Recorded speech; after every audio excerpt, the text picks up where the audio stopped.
ಇನ್ನು ರಾಜ್ಯಪಾಲರಿಗೆ ಅಡ್ಡಿಪಡಿಸಿದವರನ್ನ ಅಮಾನತ್ ಮಾಡಿ ಅಂತ ಬಿಜೆಪಿ. ರಾಜ್ಯಪಾಲರು ರಾಷ್ಟ್ರಗೀತೆಗೆ ಗೌರವ ಕೊಟ್ಟಿಲ್ಲ ಅಂತ ಕಾಂಗ್ರೆಸ್.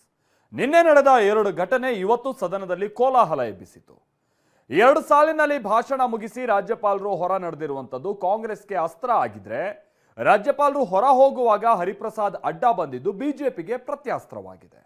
ಈ 2 ವಿಚಾರಗಳನ್ನೇ ಮುಂದಿಟ್ಕೊಂಡು ಇವತ್ತು ಕೂಡ ಬಿಜೆಪಿ ಹಾಗೆ ಕಾಂಗ್ರೆಸ್ ಸದಸ್ಯರುಗಳು ದೊಡ್ಡ ಗಲಾಟೆನೆ ನಡೆಸಿದ್ದಾರೆ.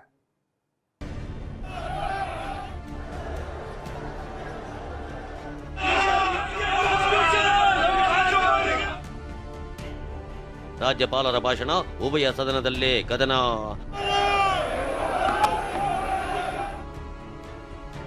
ರಾಜ್ಯಪಾಲರಿಗೆ ಅಡ್ಡ ನಿಂತ ಹರಿಪ್ರಸಾದ್ ವಿರುದ್ಧ ಬಿಜೆಪಿ ಕೆಂಡ.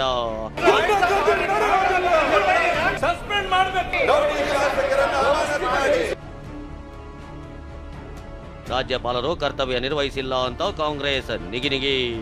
ರಾಷ್ಟ್ರಗೀತೆಯನ್ನ ಹೇಳಿ ಹೋಗ್ಬೇಕಾಗಿತ್ತು. ವಿಧಾನ ಮಂಡಲದ ವಿಶೇಷ ಅಧಿವೇಶನ ಇವತ್ತ ಕಾವೇರಿತ್ತು. ನಿನ್ನೆ ರಾಜ್ಯಪಾಲರು ಜಂಟಿ ಅಧಿವೇಶನದಲ್ಲಿ 2 ಸಾಲು ಭಾಷಣ ಮಾಡಿ ಹೊರ ನಡೆದಿದ್ರು. ಈ ವೇಳೆ ಬಿಕೆ ಹರಿಪ್ರಸಾದ್ ಅಡ್ಡ ನಿಂತಿದ್ರು. ಹೀಗಾಗಿ ರಾಜ್ಯಪಾಲರಿಗೆ ಅಡ್ಡ ನಿಂತವರನ್ನ ಅಮಾನತು ಮಾಡಬೇಕು ಅಂತ ಬಿಜೆಪಿ ಸದಸ್ಯರು ಉಭಯ ಸದನದಲ್ಲೂ ಹೋರಾಟಕ್ಕಿಳಿದಿದ್ರು. ಇದಕ್ಕೆ ಕೌಂಟರ್ ಆಗಿ ಆಡಳಿತ ಪಕ್ಷದ ಸದಸ್ಯರು ರಾಷ್ಟ್ರಗೀತೆಗೆ ರಾಜ್ಯಪಾಲರು ಗೌರವ ಕೊಟ್ಟಿಲ್ಲ, ರಾಷ್ಟ್ರಗೀತೆ ಆರಂಭಕ್ಕೂ ಮುನ್ನವೇ ಹೊರ ನಡೆದಿದ್ದಾರೆ ಅಂತ ಕಿಡಿಕಾರಿದ್ರು.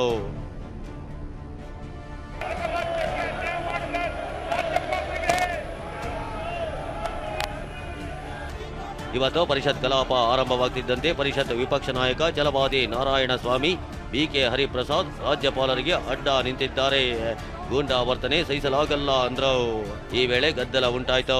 ಗೂಂಡಾ ವರ್ತನೆ ಅಂತ ಯಾರು ಹೇಳಿದ್ದು ಅಂತ ಕೈ ಸದಸ್ಯರು ಆಕ್ರೋಶಗೊಂಡ್ರು. ಅಮಾನತಾಗಬೇಕು ಅಂತ ಬಿಜೆಪಿ ಸದಸ್ಯರು ಘೋಷಣೆ ಕೂಗಿದ್ರು. ಚರ್ಚೆ ಮಾಡಬೇಕಾದ್ರೆ ನೋಟಿಸ್ ಕೊಡಬೇಕು. ಸಭಾಪತಿಗಳೇ, ಈ ದುಂಡಾವರ್ತಿ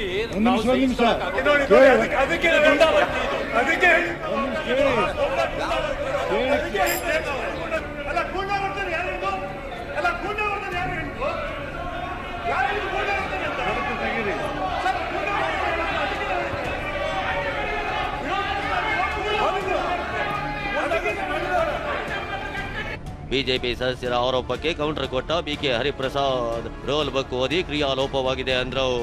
ಸಂವಿಧಾನಕ್ಕೆ ಅಪಮಾನ ಮಾಡಿದ್ದಾರೆ, ರಾಷ್ಟ್ರಗೀತೆಗೆ ಅಪಮಾನ ಮಾಡಿದ್ದಾರೆ ಅಂದ್ರು. ಅತ್ಯಾಚಾರಿಗಳ ಪಕ್ಷ, ಲಜ್ಜೆಗೆಟ್ಟವರು ಸೇರಿದಂತೆ ಹಲವು ಪದ ಪ್ರಯೋಗ ಮಾಡಿ ಬೆಂಕಿ ಉಗುಳಿದ್ರು.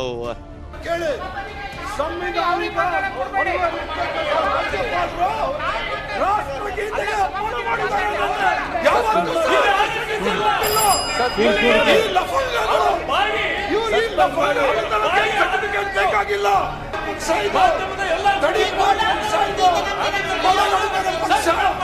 ಅತ್ಯಾಚಾರಿಗಳ ಪಕ್ಷ, ಸಭಾಧ್ಯಕ್ಷರೇ, ಸದನದ ಗೌರವ ಇದು. ನೋಡ್ರಿ, ಈಗ ಒಂದ್ ನಿಮಿಷ ಸದನದ ಗೌರವ, ರಾಷ್ಟ್ರಗೀತೆಗೆ ಅಪಮಾನ ಮಾಡಿದ್ದಾರೆ. ಭ್ರಷ್ಟಾಚಾರಿಗಳ ಪಾರ್ಟಿ, ಅತ್ಯಾಚಾರಿಗಳ ಪಾರ್ಟಿ, ಲಕ್ಷೆಗೆಟ್ಟವರು, ತ್ರಿವರ್ಣ ಧ್ವಜಕ್ಕೆ ಗೌರವ ಕೊಡ್ತಾರೆ ಅವರು, ಸಂವಿಧಾನಕ್ಕೆ ಗೌರವ ಕೊಡ್ತಾರೆ ಅವರು. ಇದಕ್ಕೆ ಕೌಂಟರ್ ಆಗಿ ರೂಲ್ ಬುಕ್ ಓದಿದ ಸಿಟಿ ರವಿ, ರಾಜ್ಯಪಾಲರಿಗೆ ಅಡ್ಡಿಪಡಿಸಿದವರನ್ನ ಅಮಾನತು ಮಾಡಬೇಕು ಅಂದ್ರು. ಸದನದಲ್ಲಿ ಮಂಡಿಸಬಹುದಾದ ಪ್ರಸ್ತಾಪದ ಮೇರೆಗೆ ಅಧಿವೇಶನದ ಗೊತ್ತಿಪಡಿಸಿದ ಅವಧಿಗೆ ಅಥವಾ ಉಳಿದ ಅವಧಿಗೆ ಅಮಾನತುಗೊಳಿಸತಕ್ಕದ್ದು. ವಿಧಾನಸಭೆಯಲ್ಲೂ ಹರಿಪ್ರಸಾದ್ ಅಮಾನತಿಗೆ ವಿಪಕ್ಷ ಪಟ್ಟು. ವಿಧಾನಸಭೆಯಲ್ಲೂ ವಿಪಕ್ಷ ಸದಸ್ಯರು ಹರಿಪ್ರಸಾದ್ ಅಮಾನತಿಗೆ ಪಟ್ಟು ಹಿಡಿದ್ರು. ನಮ್ಮನ್ನ 6 ತಿಂಗಳು ಸಸ್ಪೆಂಡ್ ಮಾಡಿದ್ರಿ, ಹರಿಪ್ರಸಾದ್ರನ್ನ ಯಾವಾಗ ಸಸ್ಪೆಂಡ್ ಮಾಡ್ತೀರಿ ಅಂತ ಪ್ರಶ್ನಿಸಿದ್ರು. ಗವರ್ನರ್ಗೆ ಆಗಿರ್ತಕ್ಕಂಥ ಅಪಮಾನ ಯಾರ್ಯಾರು ಮಾಡಿದ್ದಾರೆ ಅವ್ರ ಮೇಲೆಲ್ಲ ಅವ್ರನ್ನ ಕ್ರಮ, ಯಾವ ರೀತಿ ನಮ್ಮ ಅಶ್ವಥ್ ನಾರಾಯಣ ಬರ್ಬೇಕಾದ್ರೆ ಪೂರ್ತಿ ನನ್ನ ಮೇಲೆ ಚಾರ್ಜ್. ನನ್ನ ಸಸ್ಪೆಂಡ್ ಮಾಡಿದ್ರು, ನಾನೇನು ತಪ್ಪೇ ಮಾಡಲಿಲ್ಲ, ನಾನು ಸಸ್ಪೆಂಡ್ ಮಾಡಿದ್ರು. ಈಗ ಅಗೌರ್ ಮಾಡಿದಾರಲ್ಲ ಅವ್ರಿಗೆ ಯಾವಾಗ ಸಸ್ಪೆಂಡ್ ಮಾಡಿಸ್ತೀರಾ ಅಂತ ಕೇಳ್ತಾ ಇದ್ದಾರೆ. ನಮ್ಮೆಲ್ಲ 15 ಜನ ಸಸ್ಪೆಂಡ್. ನೀವು ನಿಮ್ ಕಾನೂನೇ ಅಧಿವೇಶನದವರೆಗೂ ಇರೋದು. ತಾವು ಅವತ್ತು ವೀರಾವೇಶವನ್ನ ನಮ್ಮ 18 ಜನನ 6 ತಿಂಗಳು ಯಾವ ರೂಲಲ್ಲೂ ಇಲ್ದೇನೆ ನೀವು 6 ತಿಂಗಳು ನಮ್ಮನ್ನ ಸಸ್ಪೆಂಡ್ ಮಾಡಿದ್ರಿ. ಅವತ್ತಿದ್ದಂತ ವೀರಾವೇಶ ಇವತ್ತು ಯಾಕಿಲ್ಲ? ಯಾಕಿಲ್ಲ ನಿಮ್ಮಲ್ಲಿ? ಈಗ ನೀವು ನಿಯಮ 27ರ ಪ್ರಕಾರ ಕಾನೂನು ಸಚಿವರನ್ನು ಸೇರಿಸಿಕೊಂಡಂತೆ ಆ ಎಲ್ಲ ಸದಸ್ಯರನ್ನ ಸಸ್ಪೆಂಡ್ ಮಾಡಬೇಕು ನೀವು. ಅವಾಗ ಈ ಸದನದ ಗೌರವ ಎತ್ತಿಡಿದಂಗಾಗುತ್ತೆ. ಇದಾದ ನಂತರ ಮಾತನಾಡಿದ ಬಿಜೆಪಿ ಶಾಸಕ ಸುರೇಶ್ ಕುಮಾರ್, ಹರಿಪ್ರಸಾದ್ ಬಾಲಕೃಷ್ಣ ತಡೆಯುವಾಗ ರಾಜ್ಯಪಾಲರು ಬಿದ್ದು ಹೋಗಿದ್ರೆ ಏನಾಗ್ತಿತ್ತು ಅಂತ ಪ್ರಶ್ನಿಸಿದ್ರು. ಇದಕ್ಕೆ ಗರಂ ಆದ ಬಾಲಕೃಷ್ಣ, ನಾವು ಹಿಡಿದೆಳೆದಿಲ್ಲ, ಕೈ ಮುಗಿದಿದ್ದೇವೆ ಅಂದ್ರು. ಒಂದೊಮ್ಮೆ ಆ ಬಾಲಕೃಷ್ಣ ಅವರು ಹರಿಪ್ರಸಾದ್ ಅವರು ಅಡ್ಡ ಹಾಕುವಾಗ ಮಾರ್ಷಲ್ ಸೇನಾ ಅವರು ಅಕಸ್ಮಾತ್ ತಡಿದೇ ಇದ್ದಿದ್ರೆ, ಅಕಸ್ಮಾತ್ ಆ ನೂಕ ನಿರ್ಧಾರದಲ್ಲಿ ರಾಜ್ಯಪಾಲರದು ಅವ್ರು ಬರುವಾಗಲೇ ಅವ್ರದ್ದು ಆರೋಗ್ಯನ ನೋಡ್ತಾ ಇದೆ, ಬಿದ್ದೋಗ್ಬಿಟ್ಟಿದ್ದಿದ್ರೆ, ಅವ್ರ ಮೇಲೆ ಬಿದ್ದಿದ್ದೀರಿ, ಏನಾಗ್ತಾ ಇತ್ತು ನಮ್ಮ ಸದನ ಸ್ಥಿತಿ? ಅಲ್ಲ ನೀವು ಒಂದ್ ಸೆಕೆಂಡ್ ಎಲ್ಲರೂ ಬಂದಂತ ಮಾಡಿಲ್ಲ ನಾವು. ವಿಡಿಯೋ ನೋಡಿ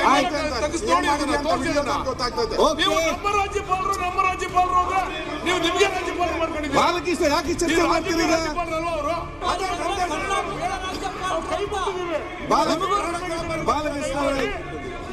ಬಾಲಕೃಷ್ಣ ಅವರೇ ಕಾರ್ಯಕಲಾಪ ನಡೆಸ್ಕೊಂಡ್ಬಿಟ್ಟು ಹೋಗಿ ಅಂತ ಕೇಳಿದ್ದೀವಿ. ಇನ್ನು ರಾಜ್ಯಪಾಲರನ್ನ ತಡೆದವರಿಗೆ ಶಿಕ್ಷೆ ಆಗ್ಲೇಬೇಕು ಅಂತ ಆರ್ ಅಶೋಕ್ ಒತ್ತಾಯಿಸಿದ್ರು. ಈ ವೇಳೆ ಸ್ಪೀಕರ್ ಪೀಠದ ಬಳಿ ಕಾಗದ ಹರಿದಿದ್ದು ನೀವು ಅಂತ ಎಚ್ ಕೆ ಪಾಟೀಲ್ ನೆನಪಿಸಿ ತಿವಿದ್ರು.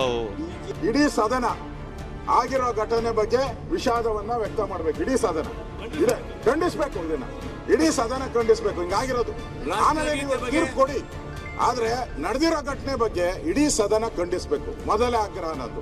ಎರಡನೇದು, ನೀವು ತೀರ್ಪನ್ನ ಇಮಿಡಿಯೇಟ್ ಆಗಿ ಕೊಡಬೇಕು ಅಂತ ಹೇಳಿ ಆಗ್ರಹವನ್ನ ಮಾಡ್ತಾ ಇದ್ವಿ. ಇದೇ ಸ್ಪೀಕರ್ ಅವರ ಹತ್ರ ತಾವು ಆ ಕಾಗದಗಳನ್ನು ಹರಿದು ಅವರ ಮುಖದ ಮೇಲೆ ಎಸೆದ್ರಿ,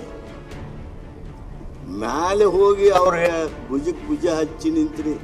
ಆ ಅಪರಾಧ ಏನು ಮಾಡಿದಾರಲ್ಲ ಅದನ್ನ ಜನರ ಮನಸ್ಸಿನಿಂದ ಅಳಿಸೋದಕ್ಕಾಗಿ ಒಂದು ರೀತಿ ತೆಪ್ಪೆ ಹಚ್ಚೋದಕ್ಕೆ ಈ ಘಟನೆಯನ್ನು ಉಪಯೋಗ ಮಾಡಿಕೊಳ್ತಾ ಇದ್ದಾರೆ ಅನ್ನುವ ಭಾವನೆ ಪ್ರತಿಯೊಬ್ಬರಿಗೆ ಸಹಜವಾಗಿ ಬಂದಿದೆ.